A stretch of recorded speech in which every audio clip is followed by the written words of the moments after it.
Aujourd'hui, le jardin des départs paisibles. Autrefois, dans un coin du monde où la lumière hésitait entre le jour et la nuit, existait un lieu accessible au cœur vacillant, entre le manque et l'espoir de retrouver la présence de ceux qui ne sont plus. Dans ces instants, le vide laissé par l'être aimé devenait si vaste qu'il ouvrait malgré lui une brèche vers l'invisible. On disait que ce lieu n'apparaissait qu'à ceux dont la douleur était assez profonde pour entendre le monde subtil. Les anciens l'appelaient le jardin des départs paisibles, car rien n'y mourait vraiment. Tout y poursuivait simplement son chemin autrement.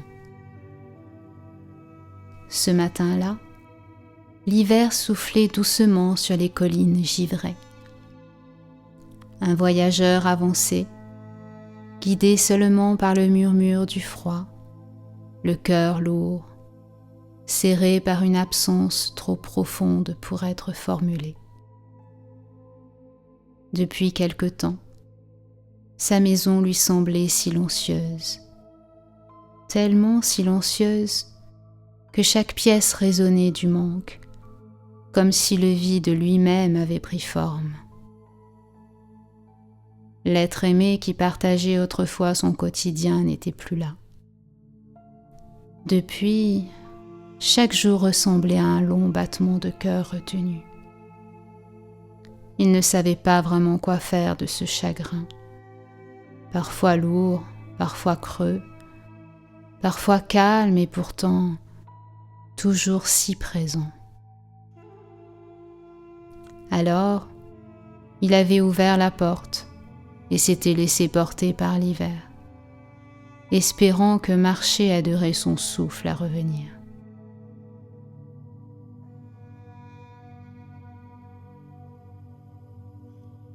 Lorsque le souffle du vent s'apaisa, le monde sembla retenir sa respiration.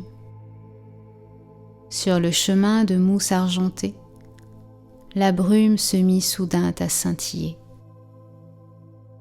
Une lueur dorée, chaude, douce comme un lever de soleil, concentrée en un seul point, s'étira lentement.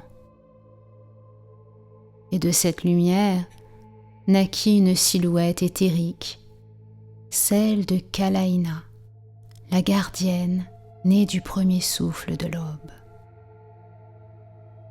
Elle n'avait pas de forme humaine. Son corps était une ondulation de lumière dorée, enveloppée d'un manteau chaud, presque palpable, comme si l'aube elle-même l'avait tissé. Ses yeux étaient deux étincelles paisibles, un mélange de douceur et de force tranquille. Tu marches entre ce qui se voit et ce qui continue d'exister autrement, murmura-t-elle d'une voix qui ressemblait au premier rayon du jour. Laisse-moi t'accompagner. Le voyageur sentit immédiatement une chaleur maternelle, une présence qui ne jugeait pas la douleur, qui semblait même la comprendre, sans qu'il y ait besoin de la nommer. « Qui es-tu » souffla-t-il. « Je suis Kalaïna, née avec la première lumière du monde, passeuse entre la peine et la sérénité, gardienne de ceux qui traversent le manque. Je marche avec les cœurs qui cherchent un nouvel équilibre, non pas pour effacer la douleur, mais pour leur rappeler qu'elle peut se transformer. La lumière de Kalaïna s'étira autour du voyageur, comme un manteau d'or. Il sentit ses épaules se relâcher, tant la tension qui y vivait depuis des jours trouvait enfin un lieu où se déposer. Guidé par cette douce présence, le voyageur sentit le monde changer autour d'eux. Les allées semblaient faites de lumière liquide, les fleurs chantaient doucement, et le vent apprenait le langage du cœur. Puis quelque chose attira son regard, des pétales qui se détachaient des corolles et se déployaient en ailes lumineuses. Ces êtres délicats, mi-fleurs, mi-papillons, s'élevaient doucement vers le ciel, vibrant de souvenirs heureux. Ici, dit Kalaïna, les âmes ne disparaissent pas, elles respirent différemment. Elles se glissent entre les mondes, dans ces espaces où les vivants croient que rien n'existe, alors qu'en vérité, tout continue. Un papillon doré vint se poser contre la peau du voyageur. Il reconnut tout de suite cette énergie familière, ce frémissement unique qu'il avait tant de fois senti dans la présence de l'être qu'il aimait. La gorge serrée, il laissa la sensation le traverser, un mélange doux de manque, de joie retrouvée et de chaleur qui lui réchauffait le cœur. « Tu vois, murmura Kalaïna, vous n'êtes jamais séparés. Les élans du cœur ne connaissent aucune frontière. Le visible et l'invisible se côtoient à chaque souffle, même lorsque la peine empêche de le sentir. » Le voyageur sentit une émotion monter, à la fois douloureuse et apaisante. La lumière de Kalaïna se posa sur son cœur, réchauffant le vide qu'il gardait depuis si longtemps, celui qu'il n'avait jamais osé affronter. « Il est naturel d'avoir mal, murmura-t-elle.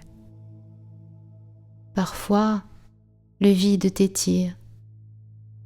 Tu te sens perdu, en colère ou calme, sans comprendre pourquoi. Tout cela, c'est l'amour qui cherche une nouvelle place. » Ils avancèrent ensemble jusqu'à une frontière translucide. Au-dessus de l'eau flottaient des souvenirs, des rires partagés, des gestes tendres, des moments minuscules mais si précieux qu'ils semblaient encore vivants. « Regarde, dit Kalaïna.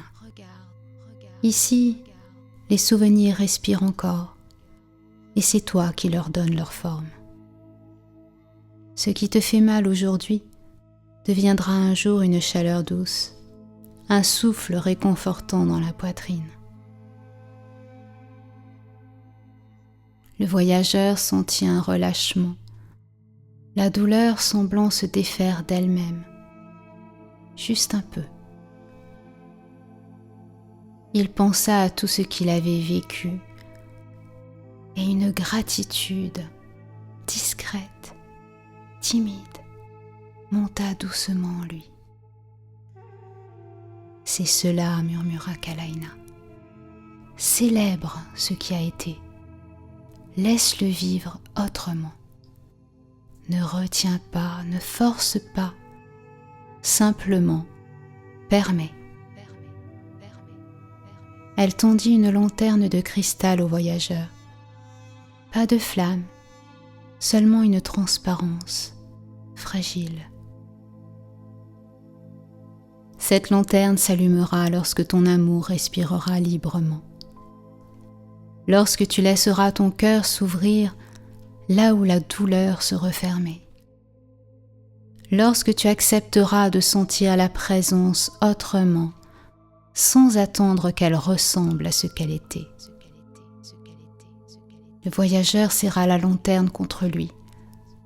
Elle devint tiède, comme une lumière enveloppante et rassurante. Kalaïna s'effaça lentement, se dissolvant dans l'or du matin, laissant derrière elle une chaleur stable comme un ancrage nouveau.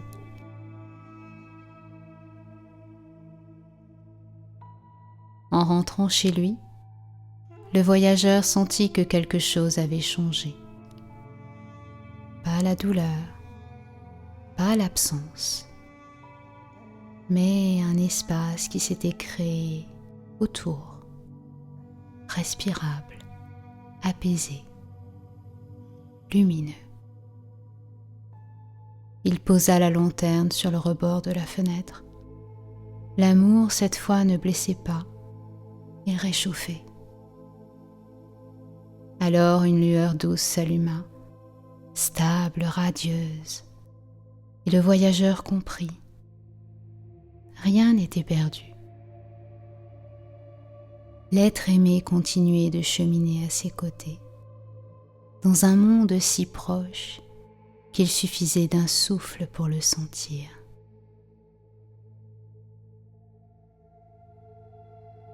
La mort ne brise pas les liens, elle les transforme et ouvre d'autres portes. Ceux qui partent deviennent souffle, lumière, présence douce. Ils vivent dans les souvenirs, dans les énergies, dans ces instants où le cœur s'apaise. L'amour ne s'éteint jamais. Il change de forme et continue de marcher avec nous.